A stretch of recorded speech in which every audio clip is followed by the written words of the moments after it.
Масс-рестлинг – удивительный и захватывающий вид спорта, и с каждым годом он набирает обороты. Свой десятилетний рубеж перешагнула и Международная федерация масс-рестлинга. Сегодня некогда национальный вид спорта Якутии продвигается уже в более 50 странах мира. Первенства, чемпионаты, турниры проходят на всех 6 континентах, даже в Антарктиде. О новых проектах, о достижении главной цели – олимпийских высотах мы поговорили с президентом Международной федерации масс-рестлинга Александром Акимовым. Александр Константинович, здравствуйте. Добрый день. Итак, расскажите, пожалуйста, в этом году исполнилось 10 лет с момента образования Международной федерации масс-рестлинга. Кто входит в вашу команду и с какой миссией 10 лет назад была создана такая большая организация? Да, этот год особенный. Это мы в этом году отмечаем и 25-летие создания в целом федерации масс-рестлинга, да, вот, республиканской. И 10-летие создания Международной федерации масс-рестлинга. Видите, мы шли как бы поэтапно, последовательно, не нарушая никаких принципов. И Всероссийской федерации, да, возглавляет Гуляев Михаил Дмитриевич, и республиканские там на месте возглавляет. Вот, я возглавил Международную федерацию масс-рестлинга. Когда мы создавали Республиканскую федерацию масс-рестлинга, не думали, что у нас такие амбиции будут, что будем претендовать на олимпийский уровень. Да. Конечно, преследовали развитие национальных видов спорта, развитие спорта. Мы в целом культивировали здоровый образ жизни, движение массовое.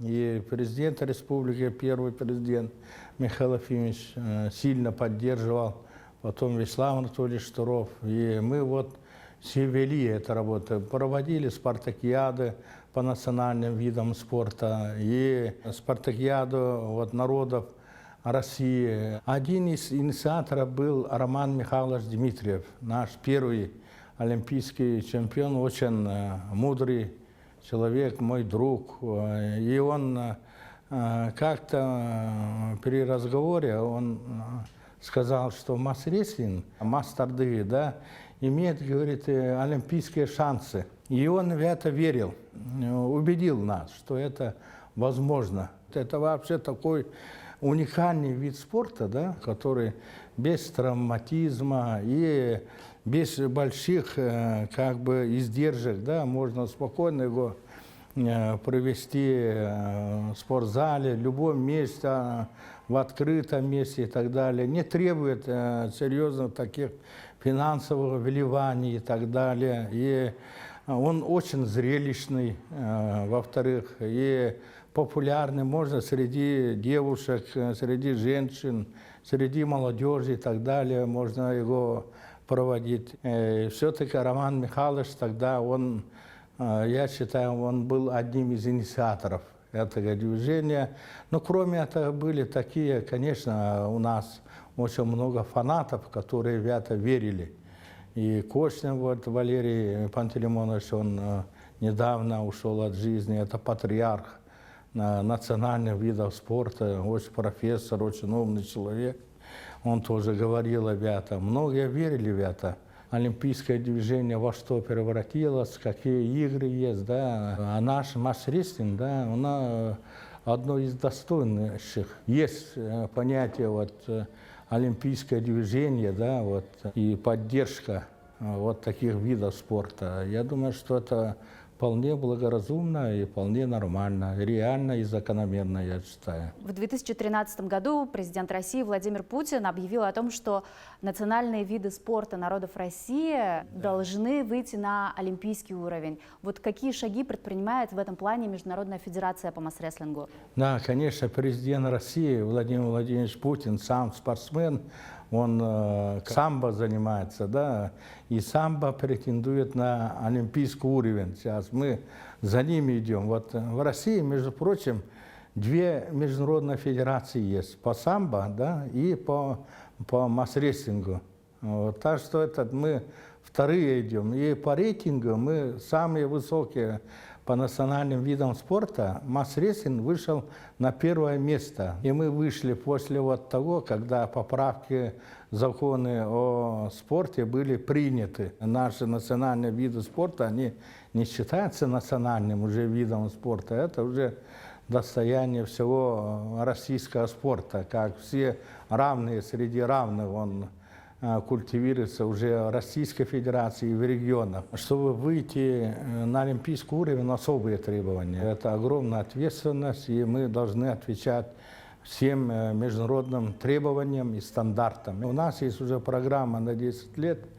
Арсений Сергеевич уже поручил о том, что мы разработали программу на 10 лет, чтобы в 1935 году войти в олимпийское движение. Да? Вот. Ну, обязательно задачу надо ставить. Министр спорта Олег Матыцин это, и президент Национального олимпийского комитета Поздняков, да, они сказали, что масс-рестлинг имеет все шансы попасть в олимпийское движение. Чтобы попасть, надо федерация хотя минимум в 100 странах. Мы сейчас имеем национальные федерации уже в 50 странах мира. Чтобы это была массовость, да, и это, во-первых. Во-вторых, связи с международными организациями, как Международный олимпийский комитет, Олимпийский совет Азии и так далее. Вот эти мы должны принимать во всех крупных международных соревнованиях, универсиадах, которые проводятся, да. И у нас эти связи есть. Мы уже начали давно эту работу проводим. Я думаю, что эта возможность у нас есть. Поступательными шагами, конкретными действиями Федерация масс-рестлинга действительно идет к своей цели. И, наверное, очень прорывным можно считать этот год. 3 этапа Кубка мира, да, вне зависимости от пандемии. Сначала в Узбекистане, в городе Хива. Да. 2-й этап в городе Стамбуле. 3-й этап прямо в эти дни проходит в городе Пюхтя, в Финляндии. В этом году у вас также появилась Международная академия масс-рестлинга. Вы начали разработку герба и разработку гимна. Да. Вот расскажите, пожалуйста, как продвигаются все эти проекты? Да, у нас уже академия создана, уже начинает работать. Это в основном связано с подготовкой кадров, да, и специалистов по всему миру. Это мы должны пропагандировать и, конечно, и разрабатывать методики и так далее. Академия в этом плане, конечно, без академии это невозможно. Сегодня и научно-методическое обеспечение, потом подготовка специалистов. Мы для этого базово выбрали вот этот Чурапчинский институт, да, физкультуры, спорта, и наш Северо-Восточный федеральный университет.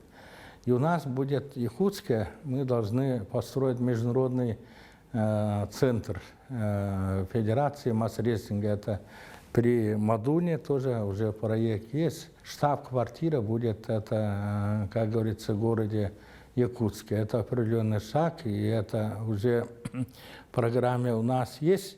И я считаю, что сегодня Академия уже начала работу, и многие уже учатся в Чурапчинском институте, тренеры заявились, и мы, Международная федерация, в этом плане уже планово уже ведем работу научно-методически. Во-вторых, конечно, вот вы правильно спросили, что должны быть обязательно патентованные атрибуты, и все это у нас работа ведется, и гимн, вот, и другие там соответствующие атрибуты. Это я секрет не буду раскрывать, но мы этим летом, когда в 2022 году, это в честь столетия нашей родной республики Саха-Якутия, мы хотим там презентовать все это. Вот. У нас есть всемирный международный день масс-рестлинга, это последняя суббота, выходные, как раз когда проводится ИСЭХ, июня месяца, БСЯ.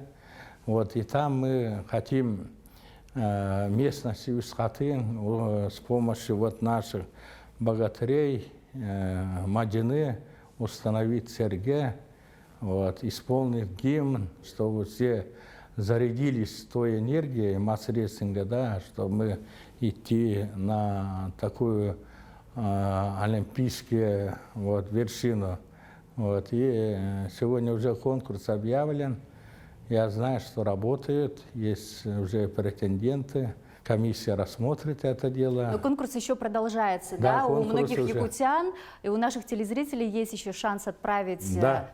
свои стихотворения, мелодию и, возможно, стать авторами гимна. Да, вот как мы, дети Азии, в свое время тоже делали, вот, я думаю, появится у нас обязательно гимн. У нас очень талантливые поэты, есть и композиторы, не только с нашей страны, да, или с республики, но и из других регионов, то есть зарубежных стран могут принять участие. Сейчас ждем эти поступления, этих предложений и готовимся очень серьезно вот столетие республики, да, и я считаю, это будет как бы подарком нашей родной республике, что масс-рестлинг выходит на такой уровень. Последний завершающий вопрос нашего интервью. Расскажите, немножко приоткройте завесу тайны, что ждет якутян в следующем году. В Якутске состоится самый большой, да, чемпионат Да, по это масс-рестлингу. чемпионат мира и абсолютный чемпионат будет. То есть приедут самые лучшие из лучших. Я думаю, минимум 50 стран будут представлены там, самые сильные люди мира сего приедут в Якутию. Во время СЭХа это уже будет где-то вот 26-27, ну, июнь месяц. Финал пройдет Юсхатын, вот где. И там будет поляна, отдельная поляна, вот масс-рестлинга, масс-стардыги, вот как игры Тыгына проводятся. И там, я думаю, вот соберутся, и мы посмотрим, это то самые сильнейшие. Я все секреты не могу раскрыть. И среди женщин тоже обязательно это тоже пройдет, потому что олимпийское движение, она гендерная политика учитывает, да, обязательно мы это соблюдаем, это требование. Мы все уже готовим, и сегодня уже подготовка идет полным ходом. Все готовы принять участие. Мы всем это объявили, и Арсений Сергеевич об этом уже в своем послании, госсобрании, об этом он уже объявил. Так что остается только ждать и надеяться только на лучшее. Хорошо, спасибо вам большое за интервью. До новых встреч. Ага, спасибо, Арсена.